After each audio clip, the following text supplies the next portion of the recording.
Hello, class. It's time for Poetry Unit Lesson 8. For Lesson 8 today, we are going to introduce the poetry tool called Assonance, and we are going to review the poetry form of free verse. Okay? So, last lesson, we went over a poetry tool called consonance. Now, if you remember, consonance is the repetition of the same consonant sound in a line of poetry. So you might have the k sound repeated over and over again in a line of poetry. Okay? Today we're using the poetry tool assonance, which you guessed it is the repetition of vowel sounds in a line of poetry. Now, consonants and assonance, especially assonance, can sound like rhyme, but it's not exactly rhyming. Usually, when we're talking about poetry and rhyme often comes at the end of a line of poetry. In this case, consonance and assonance is the same sound being used over again, except it's often used within the line of poetry. Okay? Please make sure that you look at the Google Doc for the different examples. And today, listen for the examples that I am going to read to you. Okay? So, crazy enough, again, the two examples that I have are from our um, close New England poets, okay? Again, from Maxine Kumin, who actually used to live in Warner, New Hampshire, and then Emily Dickinson, who was from Massachusetts. So we're going to go with an example of using assonance in a poem first with Emily Dickinson, okay?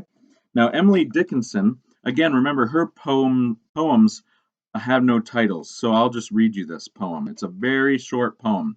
But remember, assonance, the repetition of vowel sounds within a line of poetry. Listen. His bill an augur is, his head a cap and frill. He laboureth at every tree, a worm his utmost goal. All right, so there's a couple of examples of assonance there. We have the vowel sound of I, right? So we have his, bill, is, his, frill. Okay, so several I sounds in there. So that's an example of assonance. There's also a couple of O sounds, utmost and goal. Utmost goal. Okay, so let me read that one more time and listen for those assonance examples. His bill an augur is, his head a cap and frill. He laboureth at every tree, a worm his utmost goal. Okay? So hopefully you hear that poetry tool of assonance being used there. Okay? Again, the use of consonants and assonance just makes a poem sound nicer. It flows well. It just has a nice harmony to it, music almost, if you will, to it. All right. And again, you might have noticed that is an example of another riddle poem that Emily Dickinson wrote. In this case, did you guess what the riddle, the poem is about? It's about a woodpecker. All right. So that was Emily Dickinson's example. So here's an example of assonance used by Maxine Kumin, who used to live in Warner, New Hampshire. It's called sneeze.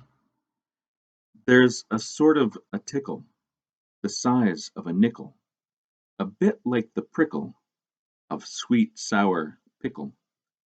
It's a quivery shiver, the shape of a sliver, like eels in a river, a kind of a wiggle that starts as a jiggle and joggles its way to a tease, which I cannot suppress any longer, I guess, so pardon me, please, while I sneeze. All right. So two big examples there of assonance. One, the biggest one, of course, is using the I sound, right? Tickle, nickel, prickle, pickle, shiver, sliver, river, wiggle, jiggle, right? So those are all words that have the I sound. And then near the end there, you have me, please, sneeze, all examples of the E sound, right? So remember again the difference. Consonance is using the same sounds of consonants of the alphabet, right? And assonance is using the same sound, the repetition of vowel sounds. okay? So we have to make that distinction there, all right? So today you're going to write a free verse poem. Again, a free verse poem is very freeing. It has basically almost no rules whatsoever, right? You can give it its own rules, but there's no rhyming rules and a certain amount of lines and a certain amount of stanzas or a certain amount of syllables or anything like that. A free verse is very freeing. So make sure that you look at examples of free verse poetry as well. So um, we're about done basically, but I'm just going to read two more poems again for fun. Again, just like if you're learning soccer or hockey or lacrosse or an instrument or gymnastics, the more that you participate in it, the better that you get, right? So the more that you write poetry, the better you'll become. And even like if you watch soccer being played or lacrosse being played or gymnastics being played or an instrument being played, a lot of times you can even get better just by viewing other people. Now, the best way to get better is by doing it, but observing people practicing something also helps you get better. So reading poetry is also another way in which you can improve your writing of poetry.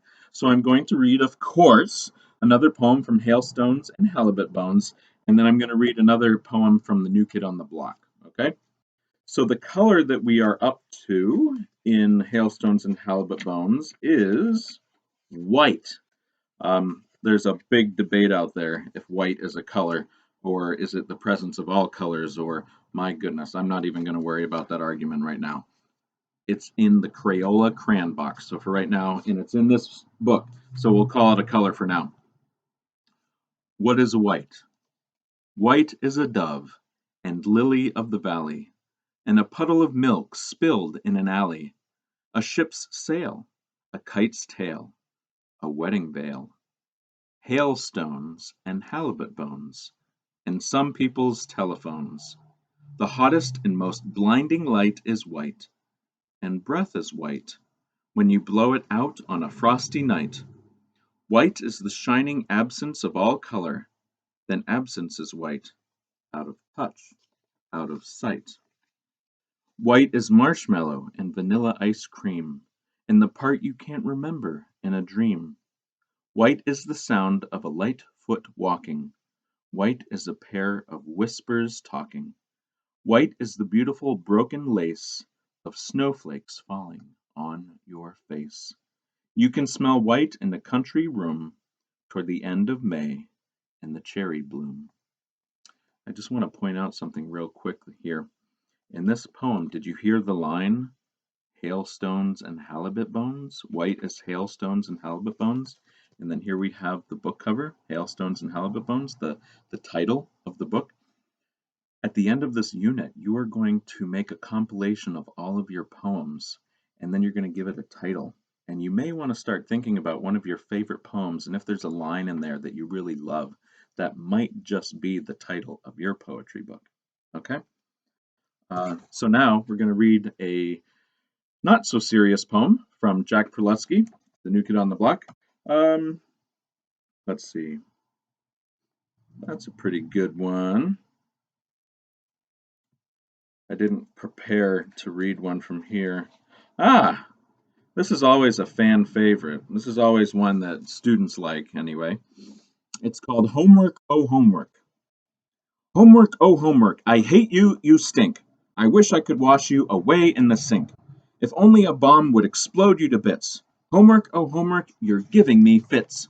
I'd rather take baths with a man-eating shark, or wrestle a lion alone in the dark. Eat spinach and liver, pet 10 porcupines, then tackle the homework my teacher assigns. Homework, oh homework, you're last on my list. I simply can't see why you even exist. If you just disappeared, it would tickle me pink. Homework, oh homework, I hate you, you stink. There you go. Ironically, pretty much all your work is at home right now, right? But you do get out of homework. All right, I hope you enjoyed those poems. Enjoy Poetry Unit Lesson 8. Make a great day, everyone.